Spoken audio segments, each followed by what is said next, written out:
Introduce myself, I'm Triplett. I was born and raised in Gary, Indiana. I lived there for the first 11 years of my life, and then I moved to Michigan City, Indiana.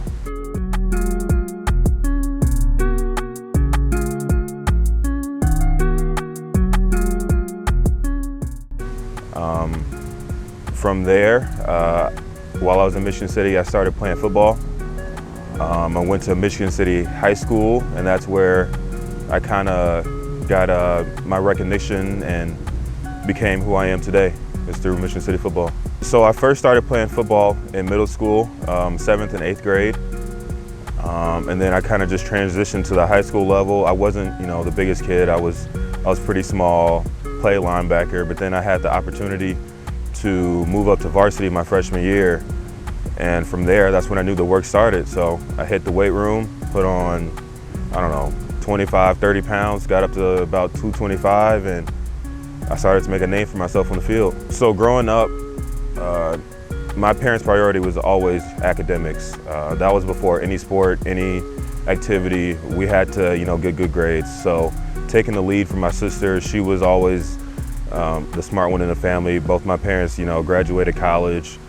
So I kind of just followed their lead, and I stuck to the books. And then when it came to football, I kept a level head. My parents made sure that, I wasn't getting too big-headed. They made sure that, if I was slacking off, my mom would be the first person to tell me. And so with that, I just started grinding. I started, getting extra hours in the weight room, on the field. I started getting, I got a trainer, and then that's when colleges started noticing me. So my sophomore year is when I first started getting recruited. Sophomore year, it wasn't much, just a couple schools looking at me, and that was after we had a new head coach come in, and he helped, get my name out there. And when that started to come in, that's when I started, getting notifications from Notre Dame, Purdue, Indiana, Western Michigan, stuff like that. And that only made me want to, work harder. So that's what I did, and I ended up getting some awards, like Defensive Player of the Year, getting recognized by the local newspaper. My senior year, I got Mr. Football Linebacker. I made All-State 2 years in a row, all region, all conference, all that. So when I first talked to Purdue, we had a good conversation, and then they invited me down for a visit. So I went down it was basketball season at the time, so I went down for a basketball game. And they're taking you through everything, which is getting the photos, meeting the coaches, taking you through the facilities and stuff. And after the visit was over, they offered me. Coach Brown called me on the phone and he offered me. So I knew right then and there, Purdue was close to home. My parents were always happy about Purdue as a school. They had great academics.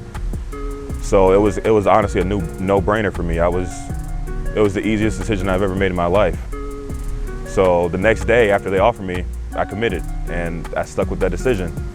And then getting to college, it was a long journey. I knew I had to work out and grind. And my freshman year, I basically gray shirted, which is I didn't play or whatever.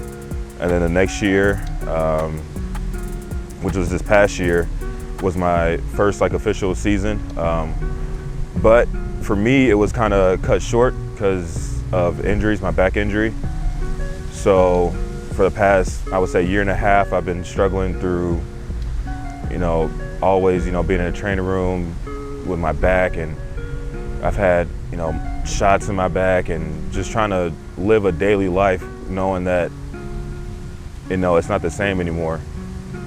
So, football has been the love of my life for a long time. So when I made the decision to not play anymore, I had to really, think about my future. And, if I'm getting my degree in construction management and, I want to have a family, I want to have kids, would I be able to do those things with them if I can't even get out of bed in the morning? And that's the problem that I was having. I couldn't, just everyday life tasks were hard for me. So I talked to my family, I talked to my coaches, and they kind of agreed that the path that I was heading down was, 20 years from now, it would be hard for me to live in a normal everyday life. So as hard as it was, I decided that my life and my health is way too important to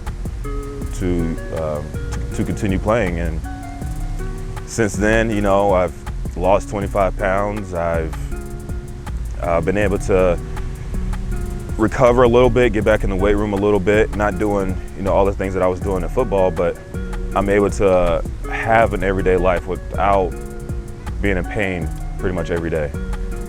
So football has been a big correlation for who I am as a person and how I handle my life outside of the field. Football has taught me qualities such as leadership, how to work hard, how to work with others, and it's basically made me who I am today.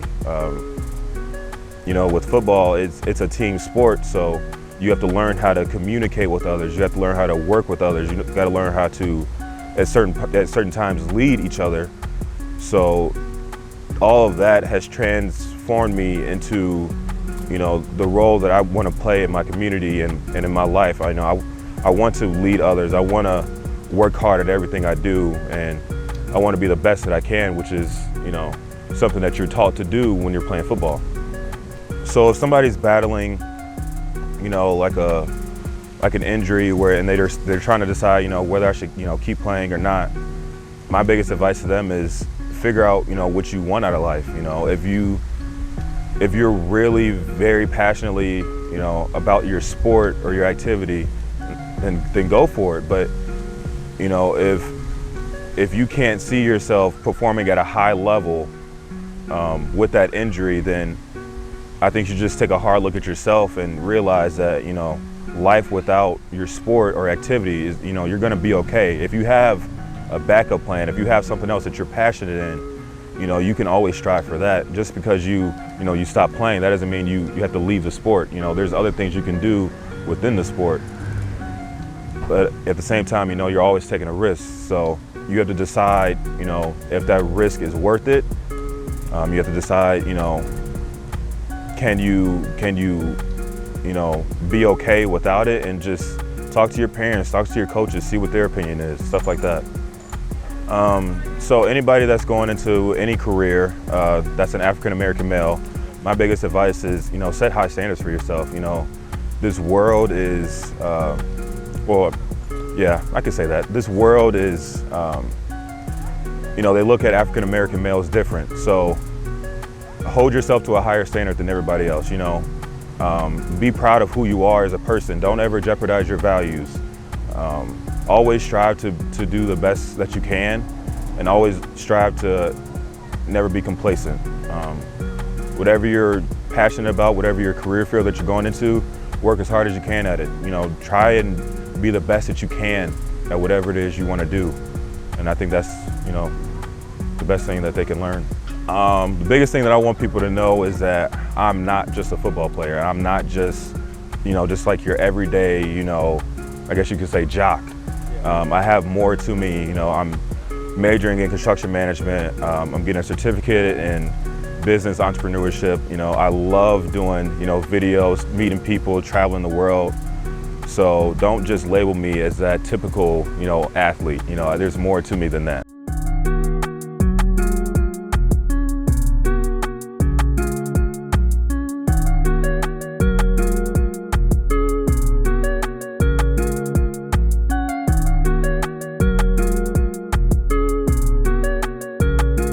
Guys have heard of the quote, but it's like, show me your friends and I'll show you who you really are. I'll show you the future. No, go ahead. I'm just saying, like, that's so true. Like, your friends are the definition of you. You hang out with them all the time. You have influence on them. They have influence on you. So if you're in a terrible situation, look who you're around. That's the reason why you're in a terrible situation.